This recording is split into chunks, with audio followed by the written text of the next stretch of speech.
اب آتے ہیں شعری زبان کی طرف. اچھا زبان ہم لوگ سارے بولتے ہیں، اس کو استعمال کرتے ہیں، جیسا میں نے کہا خواب بھی دیکھتے ہیں تو اس میں بھی کوئی نہ کوئی زبان چل رہی ہوتی ہے، پڑھ رہے ہیں، لکھ رہے ہیں، سوچ رہے ہیں، بات کر رہے ہیں، بات سن رہے ہیں، ہر جگہ پہ زبان ہمارے ساتھ ہے.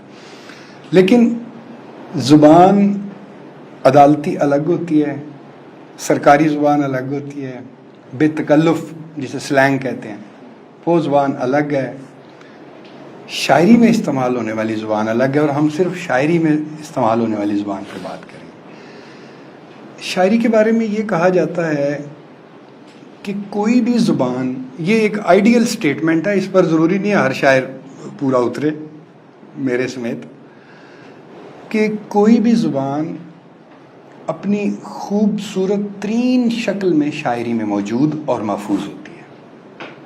خوبصورت ترین شکل میں اس میں کثیر المعنویت ہوتی ہے، کثیر الجہاتی صورت، ملٹی ڈائمینشنلٹی ہوتی ہے اس میں جو زبان شاعری میں آ جاتی ہے. اور یہ بھی کہا جاتا ہے کہ درست ترین حالت میں زبان شاعری میں پائی جاتی ہے.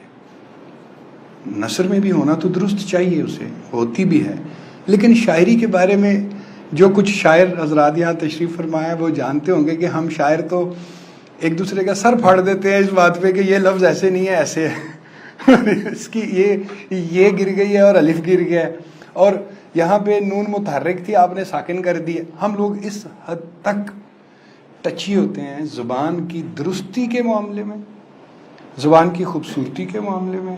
تو شاعری میں جو زبان استعمال ہوتی ہے وہ کسی بھی ادروائز جو زبان ہے اس کا عطر ہوتا ہے، اس کا رس ہوتا ہے، اس کا نچوڑ، اس کی بیسٹ پاسبل فارم شاعری میں آتی ہے. آپ شیکسپیئر کو دیکھ لیں، کیسی شاندار انگریزی ہے کہ لکھے تو اس نے ڈرامے، آپ میں سے کچھ نے دیکھے ہوں گے وہ ڈرامے میکبیتھ وغیرہ، لکھے تو اس نے ڈرامے، اور ایک جملہ ڈرامے کے اندر آیا ہے لیکن وہ جملہ الگ سے کوٹیبل کوڈ بن گیا. یہ بات میں بتا دوں کہ وہ شاعری میں لکھے گئے ڈرامے. اب علامہ اقبال اور مرزا غالب، ان کے بہت سے اشعار کا ایک ایک مصرع ضرب المثل کے طور پہ معروف اور مشہور ہے. دوسرا مصرع بعض لوگوں کو پتہ بھی نہیں ہے، تجھے اے زندگی لاؤں کہاں سے، مشہور و معروف. ہوئے تم دوست جس کے دشمن اس کا آسماں کیوں ہو، ایک مصرع ایک شعر کا. اسی طرح فارسی میں بھی بے شمار مثالیں ہیں جو ایک مصرع الگ سے ہو کے مشہور ہو گیا. وجہ کیا ہے؟ وجہ یہ کہ کم ترین الفاظ میں زیادہ معنی دینے کی کوشش شاعری کرتی ہے. یہ آگے ایک اور بات ہے، کم ترین الفاظ استعمال کر کے. اس کے لیے عربی میں ایک لفظ ہے جوامع الکلم، یعنی جامعیت کے ساتھ بات کرنا. اختصار شاعری کا حسن ہے، شاعری کی روح ہے اختصار. مختصر لفظوں میں بڑی بات کرنا، بہت سارے معنی کو کنڈینس کر کے، کمپیکٹ کر کے، کنکریٹ کر کے اسے چند الفاظ میں سمو دینا، یہ شاعری کا ایک وصف ہے، ایک کیریکٹرسٹک ہے، ایک صفت ہے شاعری کی کہ اس میں ایک بات. دوسری یہ کہ شاعری موسیقیت سے لبریز ہوتی ہے، اس میں ایک آہنگ ہوتا ہے. یہ وہی بات جسے میں پڑھنے کا انداز کہہ رہا تھا. نثر میں آہنگ نہیں ہوتا، یاد ہونے کی صلاحیت ہوتی ہے، جلدی یاد ہونے کی صلاحیت ہوتی ہے. لیکن جلدی یاد اسی کو ہوتا ہے جس سے اس آہنگ کا پتہ ہے. آج کی اس چھوٹی سی گفتگو میں اگر میں، آپ جو لوگ یہاں بیٹھے ہیں ان میں سے زیادہ تر کو تو پہلے ہی پتہ ہوگا، لیکن اگر میں آہنگ کے اوپر ایک چھوٹی سی پریکٹیکل ایکٹیویٹی کر کے ایک آہنگ کو صرف آپ لوگوں کے ذہن نشین کرانے میں کامیاب ہو جاتا ہوں تو میں سمجھوں گا کہ اس سیشن کا ایک بہت بڑا حاصل ہمیں مل گیا. اس سیشن کا کہ ہم عام طور پہ، میں نے ذاتی طور پہ تجربے کیے ہیں، خاص طور پہ جو میرے آرمی کے دوست ہیں، ہاں بھائی تم شاعری کرتے ہو تو شعر سناؤ بھائی کوئی. تو میں کہتا ہوں اچھا میں تو بعد میں سناؤں گا شعر، پہلے آپ اپنی پسند کا تو کوئی شعر سنائیں. مطلب مجھے آپ ملیں اور فوراً کہہ دیا شہزاد نیئر شعر سناؤ، تو پہلے آپ سنائیں اپنی پسند کا شعر. اچھا اب جب وہ کچھ تو سناتے ہی نہیں تھے، اور جب کوئی سناتا تھا تو بالکل ہی جسے ہم شاعر کہتے ہیں شعر کی ٹانگیں توڑ کے سناتے تھے. بالکل اس انداز میں. تو شعر کو پڑھنا، جیسا کہ میں نے ایک جملہ پہلے کہا اسے میں دہراؤں گا کہ جسے شعر پڑھنا آ گیا، اسے شعر سمجھنا آ گیا، اور اسے شعر سے لطف اندوز ہونا آ گیا، اور کسی اگلی سٹیج پہ اسے شعر کہنا بھی آ گیا. موسیقیت، یہ جو شاعری کی موسیقیت ہے یا آہنگ ہے، ردھم ہے، اسے کوئی بھی نام دے لیں، وہ جو ہم گانے سنتے ہیں یا غزل سنتے ہیں اس سے الگ چیز ہے. اس موسیقیت کا، آہنگ کا اور ردھم کا تعلق الفاظ کے در و بست سے ہے، الفاظ کی نشست و برخاست سے ہے. یہ اوکھے لفظ ہیں، آپ پریشان نہ ہوں، ان کو میں ایکسپلین کر دوں گا بعد میں. یعنی الفاظ کو جس ترتیب میں ہم جوڑتے ہیں اور اس کے جوڑنے سے جو ایک آہنگ اور ردھم بنتا ہے، اسے ہم بحر کہتے ہیں. بحر. اور علم عروض کے تحت مختلف بحور کا ہم جائزہ لیتے ہیں. بس یہاں مشکل باتیں ختم. اب آہنگ اور ردھم کیا ہے؟ آہنگ یہ کہ الفاظ کو پڑھتے وقت آواز کا ایک خاص سلیقے سے اوپر نیچے جانا، یہ ردھم ہے. آواز کا ایک سانچے میں رہ کر، ایک بحر میں رہ کر ادا ہونا، اسے ہم کہتے ہیں یہ آہنگ ہے. نہ تھا کچھ تو خدا تھا، نہ تھا کچھ تو خدا تھا، کچھ نہ ہوتا تو خدا ہوتا. ڈبویا مجھ کو ہونے نے، نہ ہوتا میں تو کیا ہوتا. نہ تھا کچھ تو خدا تھا، کچھ نہ ہوتا تو خدا ہوتا. یہ آہنگ میں پڑھنے کی کوشش کر رہا ہوں. نہ تھا کچھ تو خدا تھا، کچھ نہ ہوتا تو خدا ہوتا. ڈبویا مجھ کو ہونے نے، نہ ہوتا میں تو کیا ہوتا. میں نے سمجھا تھا کہ تو ہے تو درخشاں ہے حیات، تیرا غم ہے تو غم دہر کا جھگڑا کیا ہے. تیری آنکھوں کے سوا دنیا میں رکھا کیا ہے، تیری آنکھوں کے سوا دنیا میں رکھا کیا ہے. اچھا، اور بس 2-3 اشعار ہم اور لیں گے. کیا کہا خواب میں دیکھا ہے مجھے، کیا کہا خواب میں دیکھا ہے مجھے، اس کا مطلب ہے سو لیا تم نے. کشتی بھی نہیں بدلی، دریا بھی نہیں بدلا. یہ جو بیچ میں ایک وقفہ آتا ہے، اسے شعری زبان میں بسرام کہتے ہیں. بسرام وہ ہے جہاں ہم تھوڑی دیر کے لیے سانس لیتے ہیں یا رکتے ہیں. کشتی بھی نہیں بدلی، دریا بھی نہیں بدلا. تو یہ ایک ایسا شعر ہے یا ایسی بحر ہے جس میں بسرام آتا ہے. جیسے دنیا کی وہی رونق، دل کی وہی تنہائی، یہ بھی اسی بحر میں ہے. تو مقصد یہ نہیں کہ بحور کا علم دیا جائے اور علم عروض پر کوئی بہت گہری دقیق لمبی چوڑی فلسفیانہ بات کی جائے. مقصد یہ ہے کہ ہم شعر کے آہنگ سے آگاہ ہو جائیں کہ شعر کے پڑھنے اور نثر کے پڑھنے میں فرق ہے. شعر کو آپ پڑھتے ہیں الگ انداز میں، الگ آواز میں، اور الگ موسیقیت اور الگ ردھم کے ساتھ، کیونکہ اس میں ردھم اور موسیقیت ہوتی ہے. اس کا شعور حاصل کرنا، اسے پہچاننا. اگر آپ شعر موسیقیت کے تحت یاد رکھیں گے یا ردھم سے پڑھیں گے تو کبھی آپ کو بھولے گا نہیں. یہ اکثر شکایت ہوتی ہے. یہاں اس حال میں جتنے لوگ بیٹھے ہیں ان میں سے کافی لوگوں کو یہ شکایت ہوگی، یار میں شاعری پڑھتا تو بہت ہوں یا پڑھتی تو بہت ہوں، لیکن مجھے شاعری یاد نہیں ہوتی. یاد نہ ہونے کی ایک وجہ یہ ہے کہ لفظ آگے پیچھے ہو جاتے ہیں. جیسے بزرگوں نے جو شعر پڑھا، محترم بزرگ نے، اس میں ایک لفظ آگے پیچھے ہو گیا جس سے اس کا ردھم ڈسٹرب ہو گیا. اب اگر ردھم دماغ میں ہو تو شعر جو ہے وہ یاد رہتا ہے الفاظ کی درست ترتیب کے ساتھ، ورنہ لفظ آگے پیچھے ہو جاتے ہیں اگر ردھم سے اڑو. صرف ایک بحر پہ بات کروں گا کیونکہ یہ جس طرح کے یہ اشعار آئے ہیں یہ مرکب بحور میں آئے ہیں. جہاں مجھے وہ بسرام ملا ہے وہاں اس کا میں نے ذکر کر دیا ہے. جہاں تھوڑی سی مفرد بحر آئی ہے وہاں بھی میں نے. اب ایک مسدس حالی. کہیں پانی پینے پلانے پہ جھگڑا، کہیں گھوڑا آگے بڑھانے پہ جھگڑا. اتر کر ہرا سے سوئے قوم آیا، اور ایک نسخہ کیمیا ساتھ لایا. عرب جس پہ قرنوں سے تھا جہل چھایا، پلٹتی بس ایک کان میں اس کی کایا. تو یہ ہے وہ ردھم جس کا میں ذکر کر رہا تھا. آپ میں سے کچھ احباب نے ضرور اس ردھم کو پکڑا ہوگا. یہ ایک ہی ترتیب سے چلا آ رہا ہے. ابتدا میں جب شاعری ہو رہی تھی اس میں ایک آزاد سا ردھم ہوتا تھا جو ہمیں عہد نامہ قدیم کی جو اس میں چاہے زبور ہے یا پیدائش ہے یا یرمیا ہے یا مختلف جو اس کے ابواب ہیں اس میں ملتا ہے، جسے ہم بائبل کہتے ہیں عام زبان میں، کیونکہ بائبل بھی ایک بہت پرانا متن ہے. لیکن جی ہاں، جس کو سانگ آف سانگز بھی کہتے ہیں، سانگ آف سانگز، غزل الغزلات، اور اسی کو سانگ آف سولومن بھی کہتے ہیں. یہ ایک ہی چیز کے دو نام. تو جو اولڈ ٹیسٹامنٹ کے اندر ہمیں نثر ملتی ہے اس کا اسلوب شعری ہے. آگے چل کر ایک خلیل بصری نامی ایک بندہ ہوا جو شاعری کرتا تھا اور اس تلاش میں تھا کہ میں شعری اوزان کو کسی ضابطے میں لے آؤں. انسان بہتری کی طرف چلتا ہے.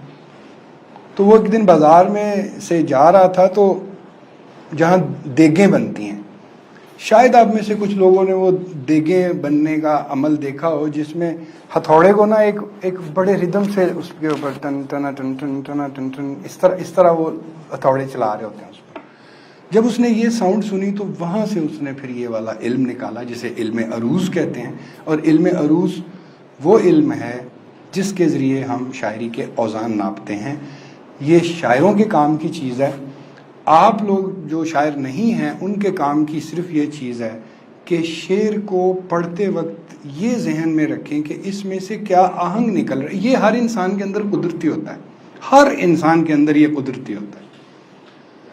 اگر کوئی خوش الحانی کو پسند کرتا ہے، اگر کوئی گیت کو پسند کرتا ہے، گائکی کو پسند کرتا ہے، نعت خوانی کو پسند کرتا ہے، نعت کو سننا اسے اچھا لگتا ہے، اگر اسے قوالی سننا اچھا لگتا ہے، اگر اسے غزل سننا اچھا لگتا ہے، تو اس کے اندر یہ آہنگ موجود ہے.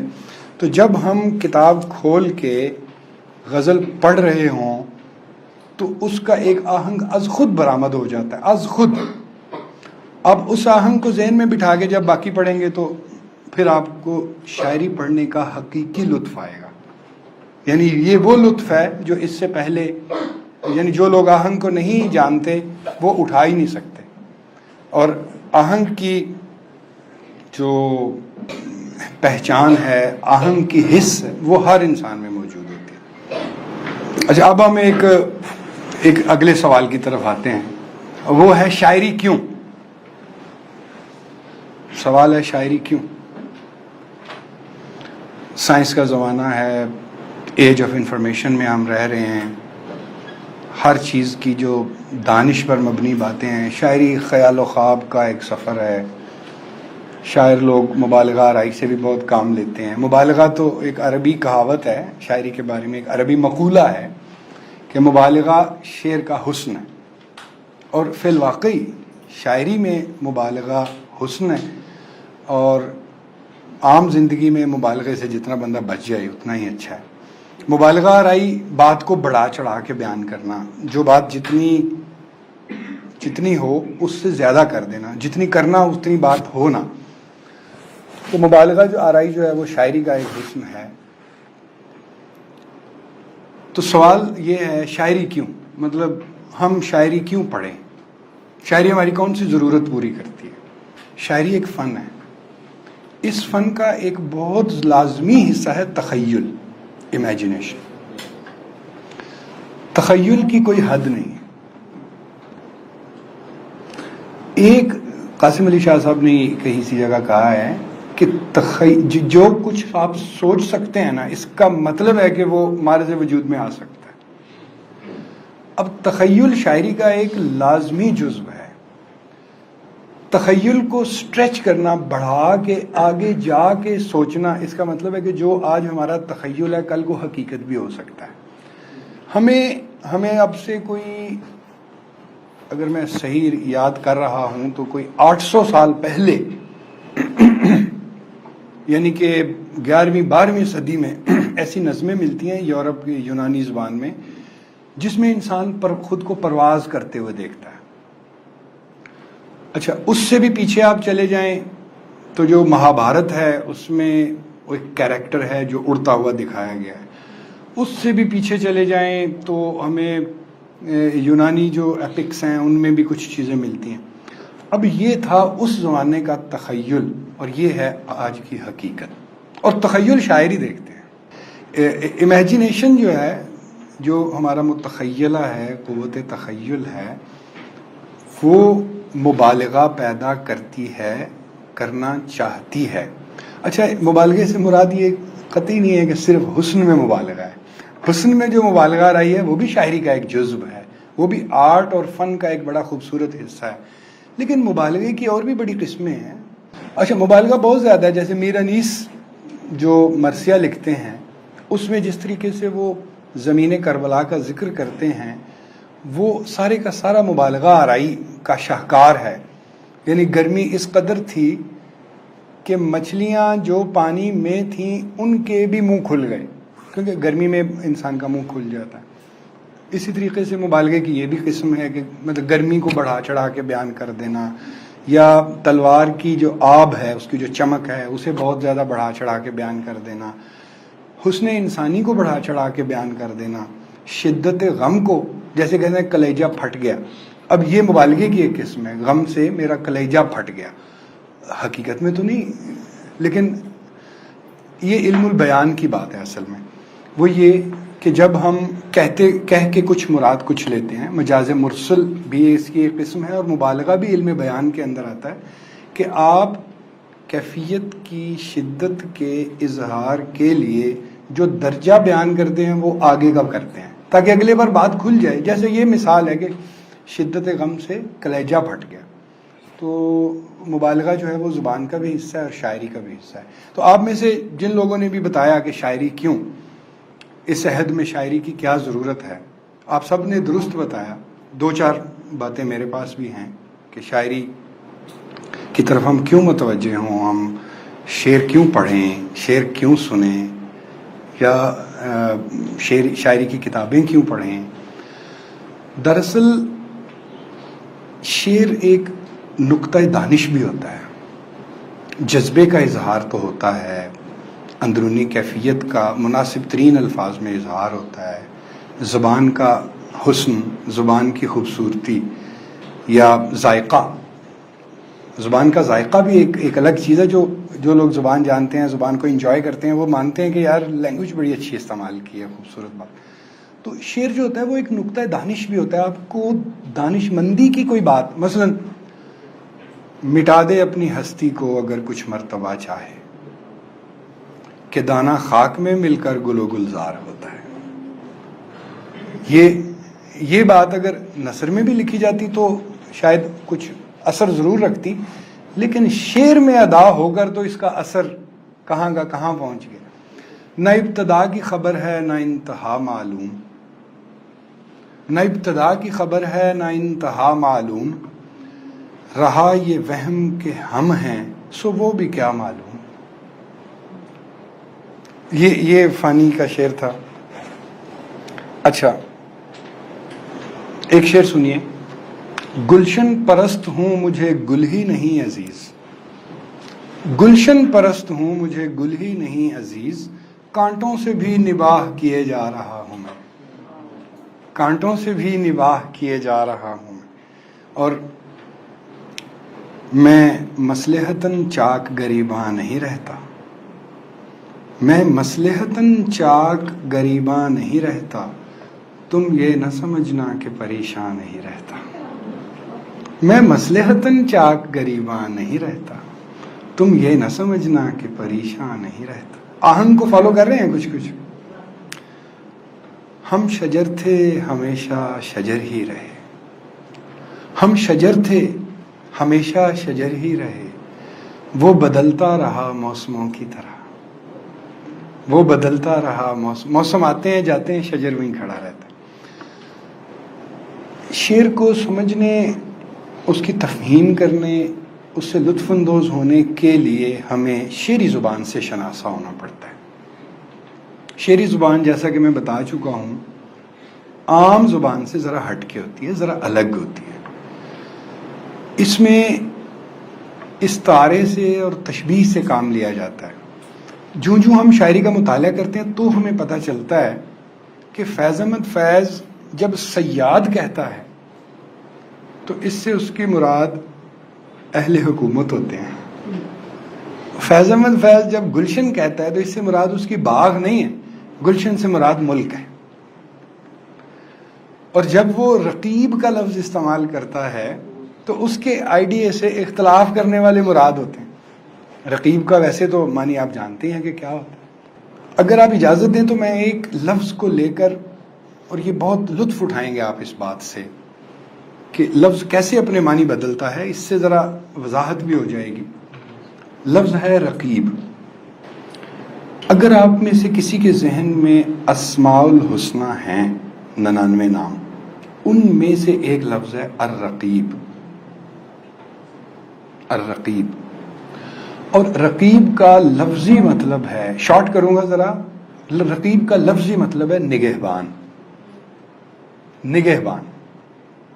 میں سعودی عرب میں تھا تو کیونکہ میرا تعلق آرمی سے رہا ہے تو وہاں بھی آرمی کے لوگوں کے ساتھ تھا, تو ان کے جو عہدے ہیں ان کے عہدوں میں ایک عہدہ ہے رقیب.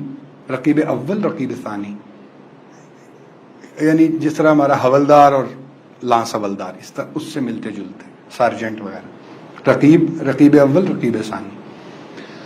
تو رقیب کا تو معنی ہے نگہبان. یہ جو آپ معنی بتا رہے ہیں, اچھا پھر اس کے اندر اور بھی وسعت ہے معنی میں. مثلا اخبار میں آپ خبر پڑھتے ہیں دیرینہ رقابت کی بنا پہ 2 افراد قتل, تو یہاں سے رقابت کا لفظ بھی آ گیا. یہ اس میں اور اس میں آپس میں رقابت پائی جاتی تھی, تو رقیب دشمنی کے معنی میں آتا ہے, یار اس کی اور اس کی رقابت ہے, آپس میں دشمنی ہے. تو یہ کیسے ہوا کہ ایک لفظ نگہبان کے معنی سے چلا اور دشمنی کے معنی تک پہنچ گیا؟ یہ ایسے ہوا جی. نہیں, تبدیلی. میں بتانا یہ چاہتا ہوں کہ لفظ میٹامورفوسس سے گزرتے ہیں. لفظ جو ہیں وہ زندہ چیز ہے, زبان بھی زندہ چیز ہے, وہ بدلتی رہتی ہے, تبدیل ہوتی ہے. اگر اس کی مثال آپ نے لینی ہو تو 200 سال پہلے یا 300 سال پہلے لکھی گئی کوئی چیز پڑھیں, آپ کو بہت سارے الفاظ ایسے ملیں گے جو آج کل مستعمل نہیں. تو رقیب لفظ جب حضرت عمر فاروق کے دور میں حضرت سعد بن ابی وقاص نے ایران فتح کیا تو ایران کی فتح کے ساتھ ہی عربی زبان فارسی میں شامل ہوئی, اور بے شمار الفاظ, جیسا کہ فاتح قوم کی ثقافت اور لباس اور زبان وہ مفتوح قوم میں آ جاتی ہے, ایسے عربی فارسی کے اندر شامل ہو گئی. تو رقیب لفظ عربی سے فارسی میں انہی معنی میں آیا, نگہبان. ایران میں اس وقت یہ رواج تھا کہ جب کوئی شریف زادی یا رئیس زادی باہر نکلتی تھی کسی کام کے لیے, بازار جانے کے لیے, باغ میں جانے کے لیے, کیونکہ چمن بندی بھی ایران والوں نے سکھائی دنیا کو, تو اس کے ساتھ ایک خانہ زاد غلام ہوتا تھا جو اس کی حفاظت کے لیے ہوتا تھا. اچھا, اس ملازم یا غلام یا خادم, اس کا ٹائٹل ہوتا تھا, لقب ہوتا تھا رقیب.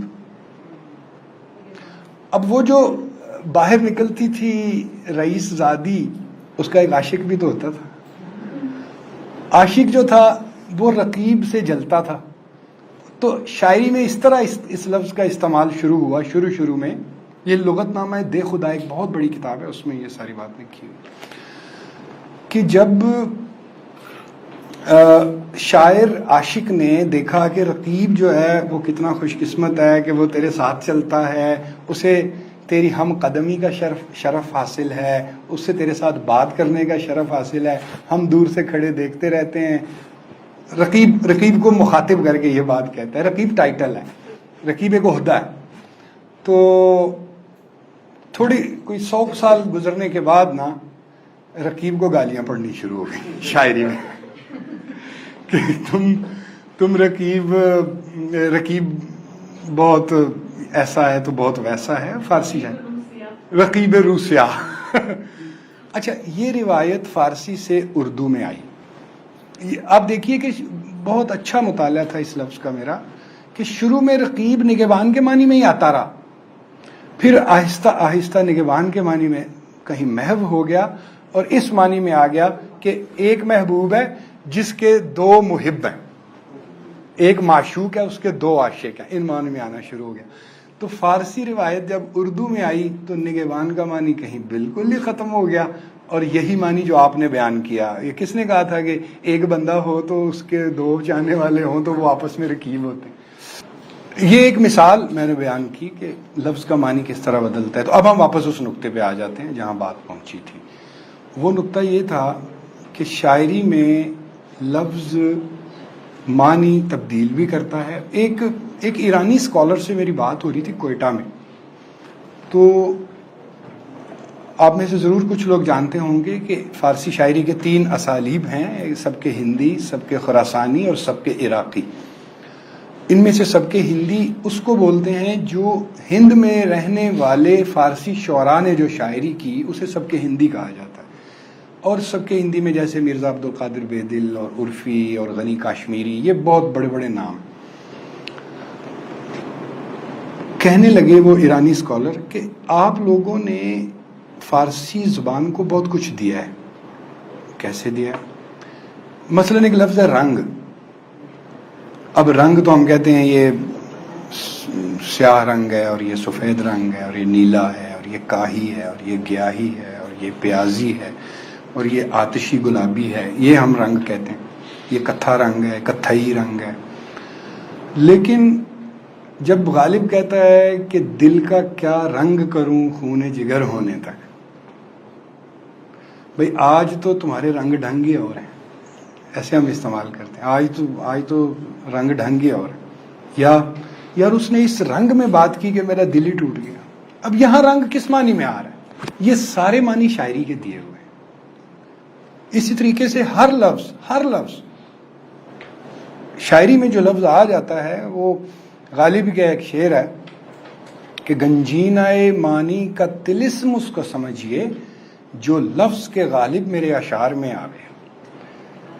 ایک شاعر جو پورے دنوں کا شاعر ہو، پکا شاعر ہو، پختہ شاعر ہو، وہ جس لفظ کو جس ڈھنگ میں باندھ دیتا ہے، جس ڈھب سے باندھ دیتا ہے، وہ سند ہو جاتا ہے. اور اس لفظ ایک پرزم ہے. لفظ کو آپ ایک پرزم سمجھیے، منشور سمجھیے، جس میں سے مختلف رنگوں کی شعائیں منعکس ہو رہی ہیں. اور ایک لفظ کے بہت سارے شیڈز ہوتے ہیں. پھر شاعر ایسے کنیکشنز بناتا ہے جو عام زندگی میں نہیں بنتے. ایک شعر سنانا چاہوں گا اور وہ پہلا اپنا شعر ہوگا باقی زیادہ اچھی بات نہیں ہوتی اپنے شعر سنانا. اب دیکھیے کہ کنیکشن کیسا بنا ہے.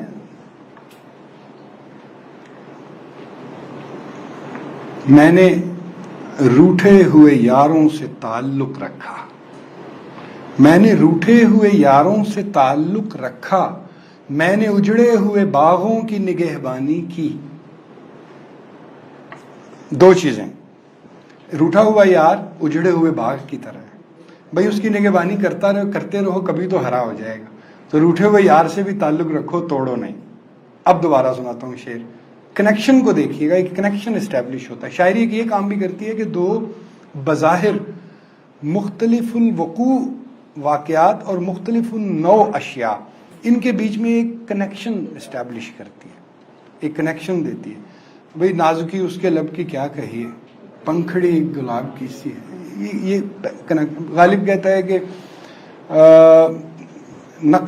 مگر اب نقش و نگارے طاق نسیاں. اب طاق نسیاں کا جو مرکب بنایا ہے یہ غالبی کا کام ہے. نسیاں تو ایک غیر مرئی چیز ہے اور اس کا ایک طاق، لیکن اب نقش و نگارے طاق نسیاں ہو گئے. میں نے روٹھے ہوئے یاروں سے تعلق رکھا، میں نے اجڑے ہوئے باغوں کی نگہبانی کی. ایک اور شعر جس میں کنیکشن ہے، اس کو انگریزی میں سجیسٹیونیس بولتے ہیں، کہ ایک مصرے سے دوسرے مصرے کی طرف آپ موو کرتے ہیں. پہلا مصرع سجیسٹ کرتا ہے کہ آپ اس طرف کو موو کریں اور اگلا مصرع آپ کو وہاں لے جاتا ہے. وہ تن کا تماشائی رہا، من نہیں دیکھا. وہ تن کا تماشائی رہا، من نہیں دیکھا. دہلیز تک آیا بھی تو آنگن نہیں دیکھا. دہلیز تک آیا بھی تو آنگن نہیں دیکھا. اب یہ 2 مختلف باتیں ہیں جنہیں ملایا گیا کہ اگر ایک آدمی تن دیکھتا ہے اور من کی طرف رجوع نہیں کرتا جو کہ اندر ہوتا ہے، تو وہ ایسا ہی بندہ ہے جو کسی گھر کی دہلیز سے ہی مڑ جاتا ہے، آنگن تک نہیں پہنچتا.